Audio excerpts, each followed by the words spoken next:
Hey, it's me, Oliver. Good to see you. I'm feeling a little under the weather, so sorry about that. 我说yang. That's just a little joke there for all of my Chinese viewer. 2022 has been a year.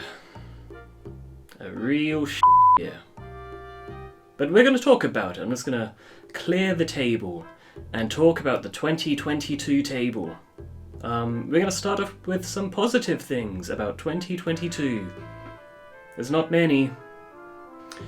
Firstly, I got to work on some cool projects, not just the Ni Hao 2022, but also some other video stuff. That was pretty fun.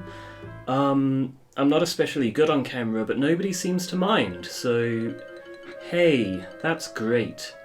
There were a few projects that were cancelled due to COVID. One project I wasn't allowed on because I'd already worked with the guys before, and they didn't want to give the impression that Chengdu only has one foreigner in it. That's kind of funny, I think. This is just apple juice, by the way. I'm not drinking wine. Some really cool games came out this year. Let me give you my top 5. Bayonetta 3. You can't play as a turtle, but you can summon a giant frog to destroy your enemies, which is okay with me. Pokemon Legends Arceus. You can't play as a turtle, but you can catch one and make it fight for your honor.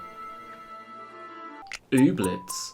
You can't play as a turtle per se, but this stylish shell backpack will make you the talk of all of Badgetown. Elden Rang. You can't play as a turtle per se, but this stylish shell shield will buff your stamina recovery and make you the talk of all of the lands in between.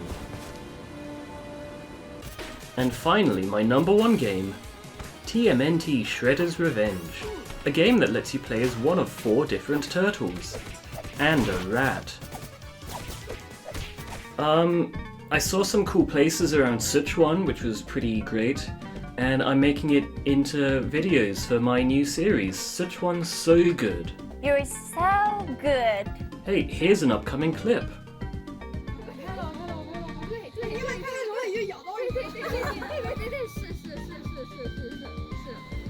The upcoming video is about half done, I think. I've been a little busy this year. I've been studying. I'm doing an online bachelor's degree in childhood and youth studies. It's going to be a lot of Fortnite and TikTok. How do you do, fellow kids? I'm studying with the Open University, and my favourite thing about them is you can do a YouTube search and find 100 videos with thumbnails that look like this.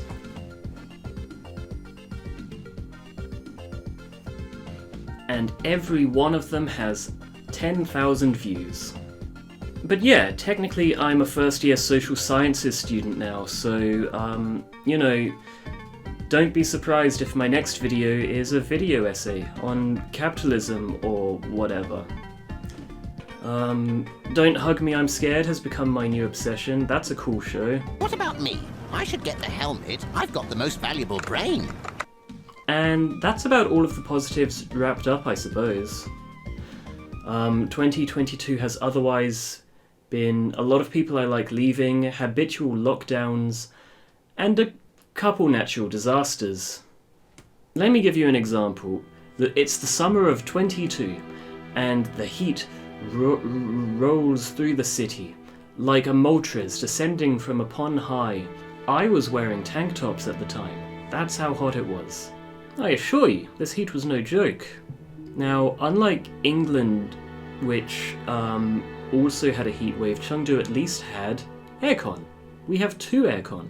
But that's where the next part of the story sort of kicks in, because we didn't have a lot of rain. For whatever reason, Chengdu needs rain for power. So the city ran out of power for a bit. A lot of office workers, like my wife, had to work from home. So even though it wasn't a COVID lockdown, a lot of people were stuck at home. Yeah. In the heat. I've never known a city to run out of power before. It was a bit weird.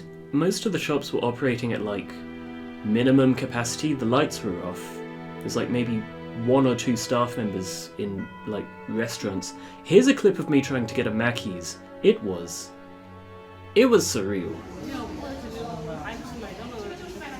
Just went to McDonald's. The only thing they had on the menu was chicken drumsticks. So I bought 2 chicken drumsticks. So me and the missus were stuck at home, and then something really unexpected happened. An earthquake. So an earthquake hit Sichuan, and it was a big one. I think it was 6.6. For all of you non-Quakers out there, that's a big deal. I learnt that day that my smart TV actually will give me a heads up, a warning if an earthquake is coming. Which, that's a bit useful, I guess. The center of the earthquake was quite far from Chengdu. Thankfully, it wasn't close, but we felt it pretty big. Here are some clips.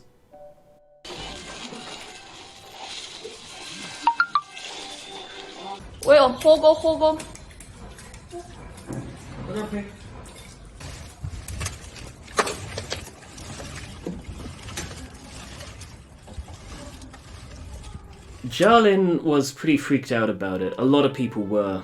There was a big earthquake in Sichuan in 2008 that people have not forgotten. By the time the power problems were sorted and everybody had calmed down, COVID actually struck, so people were locked in again after the power and the earthquake. It's kind of funny. I mean, I don't think it is. So I got this thing for Christmas.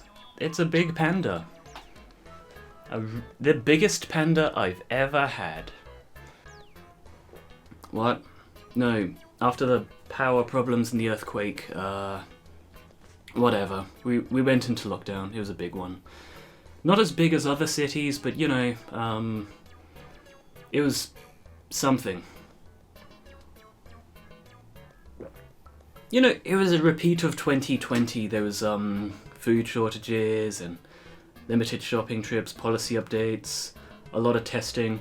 That is until the 6th of December, when every policy just stopped, like, overnight.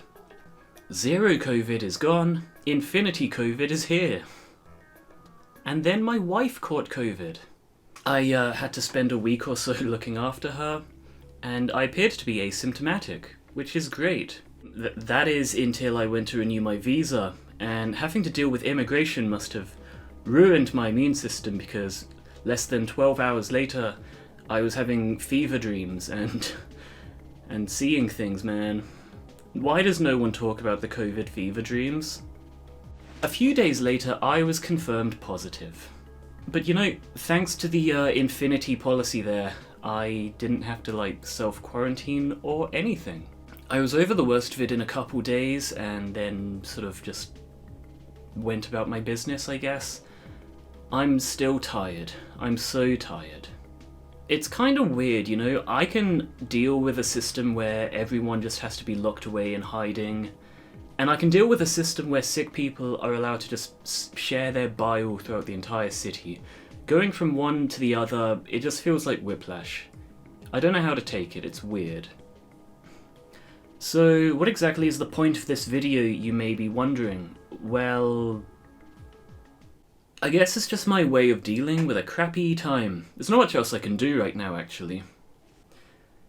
2022 is a year where a lot of stuff that I wish had happened, hadn't happened, and where a few things that I wish hadn't happened, had happened. But, you know, all things considered, we're all having a hard time, really. Aren't we? Aren't we? I mean, there are people that have it worse. I suppose the point I'd like to end on is one of hope. Not that things will get better if we just pray or wait long enough, but I guess I hope that I just have the strength and the willpower to overcome whatever challenges are coming in 2023. I personally hope that my visa stuff turns out okay, and that I'm smart enough to pass my classes. I'm not academically very smart, you know. Saying it out loud, it does seem a bit minor compared to the people dealing with inflation and Russian invasion attempts. But that's it. You know, here's to 2023 being better. Be sure to leave a comment that says, "Piss off 2022, you were a bad year." And I'll see you again soon. My next video is coming. Keep an eye open for it. It'll be out any week now. Bye!